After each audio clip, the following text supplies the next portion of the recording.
YouTube, how's it going? It's your boy Jay Left here, bringing you guys the fourth installment of the football news. And today, we've got a chunk of topics to talk about, alongside with rumors that could go on in the January 2020 transfer window.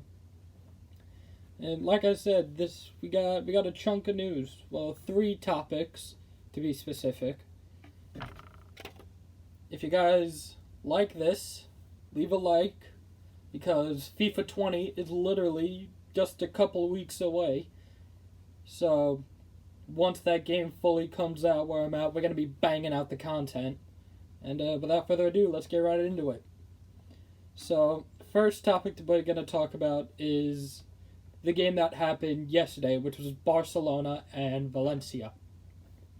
Now, Barcelona, as you could slightly guess, Barcelona were the team that picked up the W 5-2 against Valencia, with goals from Ansu Fati, Frankie de Jong, PK, and a brace from Luis Suarez coming in off the bench, which, to be fair, with everything going on with with Suarez at the club, because, he doesn't want to come in off the bench. He wants that guaranteed game time. But you got Antoine Griezmann that can play at that striking position. You got Lionel Messi who can play at that striking position. So for Suarez to come in off the bench and get a brace is quite impressive. Now, for me personally, man of the match that for me was Ansu Fati himself. Because just think about it. The kid is 16, and he actually set a club record for being the youngest player at Barcelona to score and assist in the same game. This was yesterday. He is 16 years and 319 days old. Or young, I should say.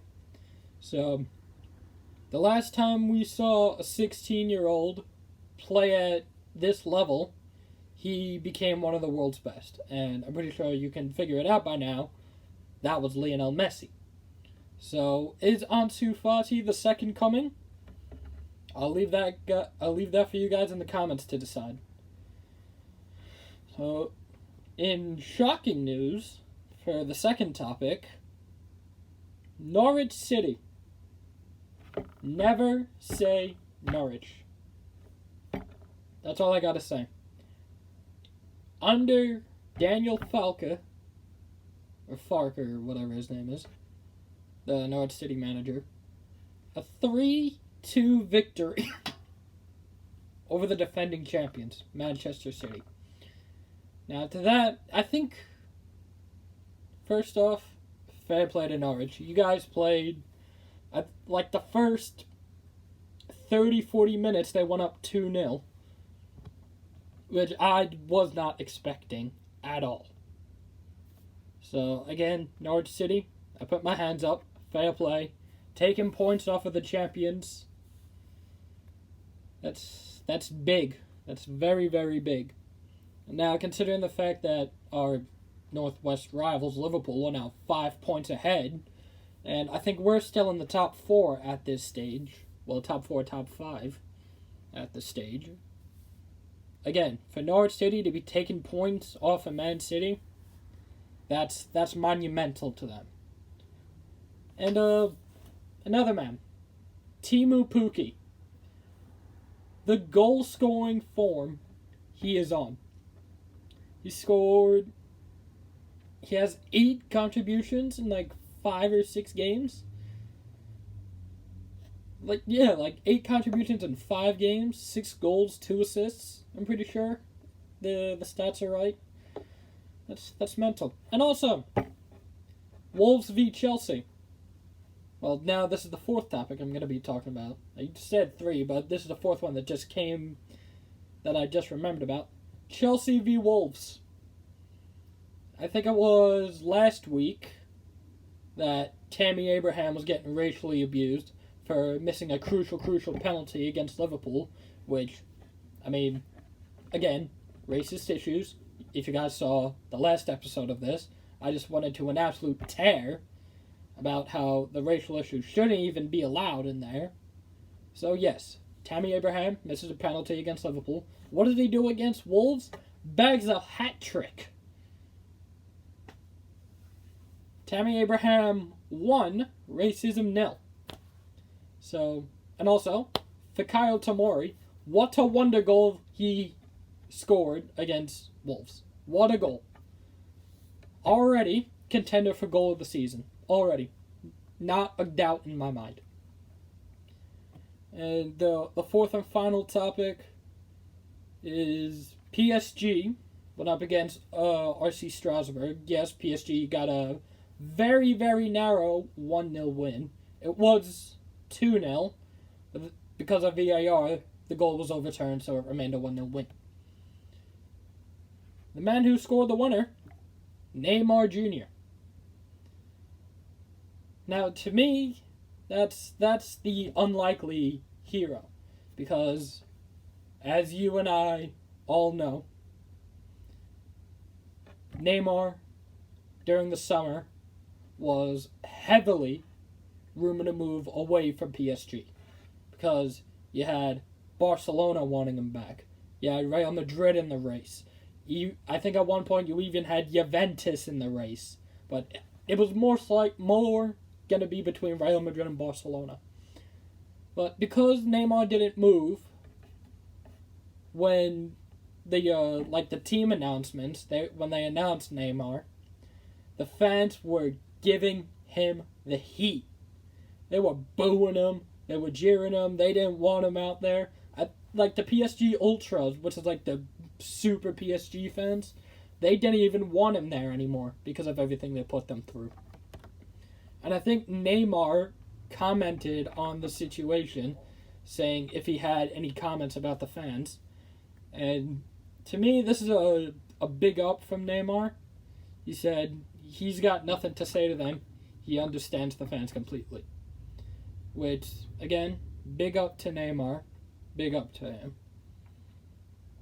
And like I said, PSG fans were booing him the entire game, and especially at the beginning.